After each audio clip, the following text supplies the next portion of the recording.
Hello and welcome everyone to our podcast. We are helping people understand what the city of Chico is doing, getting people up to speed and informed. I am here with City Council member Tom van Overbeek. Welcome. Good afternoon, Brent. It's good to have you here. And today we are talking about affordable housing, a very hot topic, especially here in California and here in Chico. So talk to us a little bit, Tom. What is affordable housing? What's the current definition of affordable housing?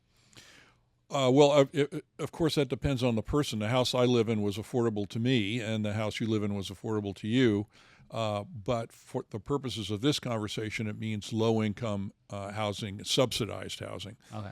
It's not possible to build market-rate low-income housing in California anymore because the costs are so high. Okay. We have the highest housing costs in the country. The median house price in California, when I read this, I thought it can't be true. It's $787,000. Amazing. The national median house price is $387,000. So we are over twice as expensive at a place to live as the median, which means that half are more expensive than the 387 and half are less expensive.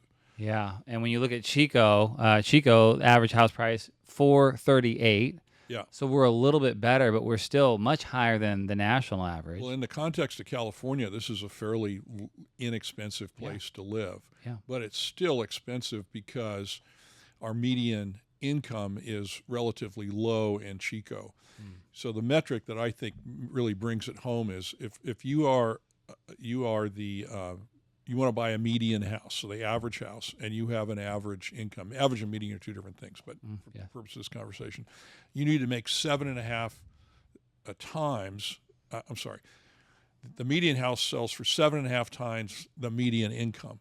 In Texas, that's only 4.5 times, which means that most people are priced out of the housing market, and that's wrong. Yeah. Right. Okay, so why is this unique to California? I mean, we are the most expensive state. We have land, you can take an airplane, fly over California, you look down, a lot of open land. There's a lot of empty space here. A lot of empty space. So the second largest state, in the continental United States, so third after Alaska, Texas, and then California. Yeah, so why are houses so expensive here? Well, it's policy. So it's not unique to California. We're just the worst. Okay. But overly restrictive zoning is one big problem. Which means the cost of land goes up. The entitlement process. I mean, there are people who want to build housing developments that have literally taken decades to get the entitlements, and that all costs money, which ends up being passed to the consumer. Right. NIMBYism is a big deal in California. And define what NIMBYism is. Not in my backyard.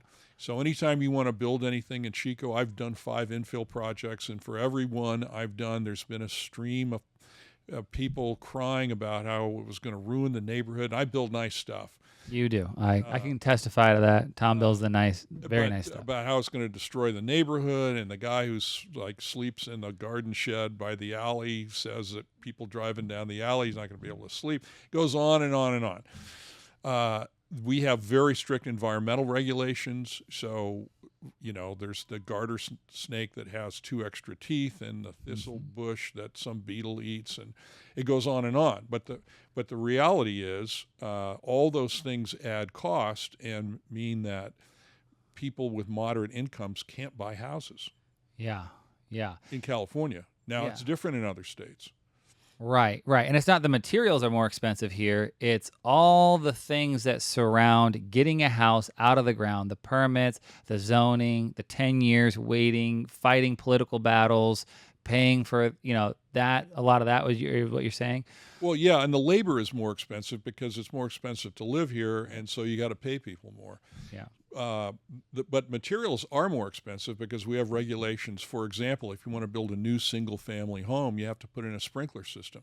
So for a 1-story house that has a window in every room, you have to put in a sprinkler system. Well, that adds $6,000 or $8,000. Yeah. And you have to put in solar panels. Right. Even if your house is completely shaded by trees and the solar panels don't work, Right. developers required to put in, and you got to have the windows with a certain amount of light transmissivity, and all this adds cost. Right. I actually just sold a new construction house, had pine trees, huge old pine trees. The house was completely shaded, and they had to put solar panels on Yeah, there. and I have a solar system. I don't know if you do, but when it's shaded, it doesn't work. It doesn't work You at you need all. direct sunlight. Okay, so you're talking about, okay, we have the most expensive housing in the country here in California. Chico's a little bit better, but we're still much higher than that national average. And why? You're saying policy, Yeah, it's leadership. policy. Okay, so what's our role as a city of Chico? Is there anything that we can do to help mitigate that? Well, before I get answer the question about the city, I want to say the state in the last couple of years has realized that it has created this huge problem. There's not enough housing. California has? California has, and so they are trying to unravel this. So the law allowing people to build ADUs and relaxing zoning restrictions and all that stuff that the state is mandating. But it's taken us 50 years to screw this up, and it's not going to get fixed in the next couple of years. I mean, the development cycle just for new housing is years. But from the time you own a piece of land and you get an architect and you get all the entitlements, it can be 3 or 4 years before you move the first bit of dirt. But what the city can do, I mean, pricing follows supply. If you have a limited supply of something, housing or anything else, it drives the price up. Right. And if you have more supply, it tends to drive the price down. Correct. So the city can make it easier in terms of the regulatory environment. And I think our city's doing a pretty good job of that. But there is a very strong no growth sentiment in the city. So we've seen some big projects that I thought made sense for the city be defeated because people don't want the town to change. And I understand that, but what that means is that prices are going to go up. So I should be happy with all these people because they just made my house more valuable, but it's not good for young kids coming up who need a place to live. Right. And as a real estate agent myself, it makes it very easy for me. I list a house. There's 100 houses on the market. There's 100,000 people in the city.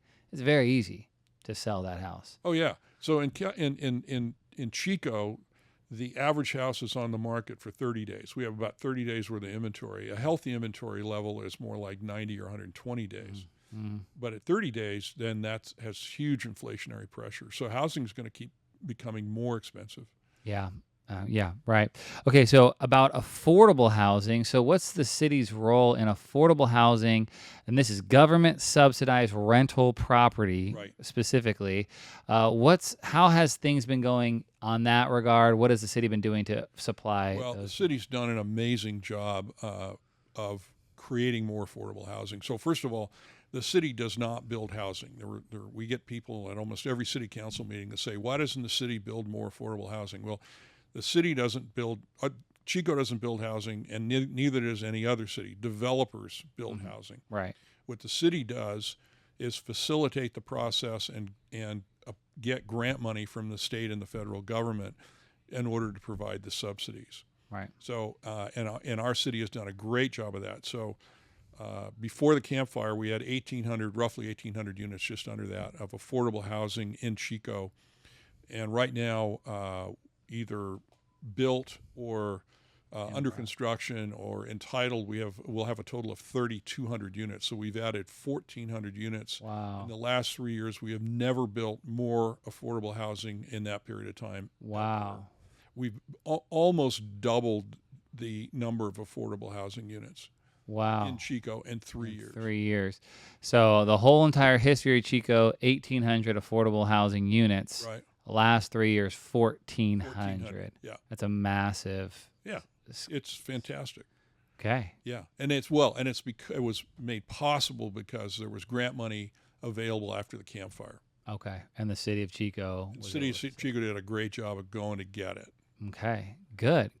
Okay, so there's someone out here watching. They're saying, "Man, how do I partake in this? They're locals. They've raised here. They're working at Starbucks. They're making minimum wage, whatever. Yeah. How does someone get into an affordable housing unit?" Well, you need to go talk to the Housing Authority of Butte County. So they manage all the affordable housing, and it tends to be a county function. Okay. So the Housing Authority of Butte County, you can Google them. They're online. Yeah. Okay, cool. And then where do you see affordable housing going? Are we going to continue to ramp up? Are we, Is this going to be like a big increase because of the campfire grant money, and then it's going to taper off? Or Yeah, historically, the building of affordable housing has been episodic. We have periods where we build a lot of it and then it drops off. So this latest surge was made possible by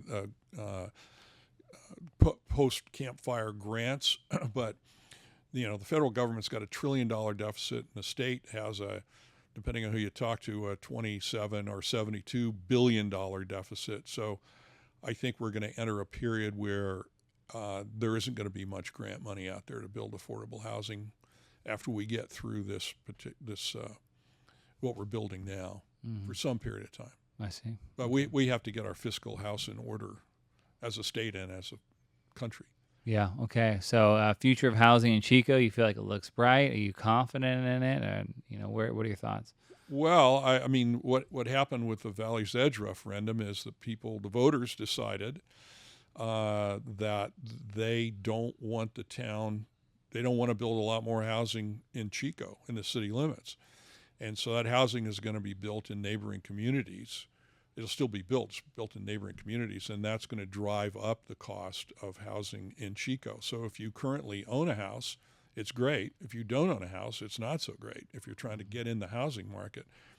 And there's a lot of talk about infill, and I love infill. I've done 5 infill projects, and but the problem with infill is it's not low cost because you don't have any scale, and you run into the historic preservation people and the NIMBY people, and so it's you get 3 or 4 units here and maybe a small 15-unit apartment building there, but it's not the answer for providing housing for Chico's projected growth. That's going to happen in neighboring communities. Which is thousands of units, correct? Yes, yeah.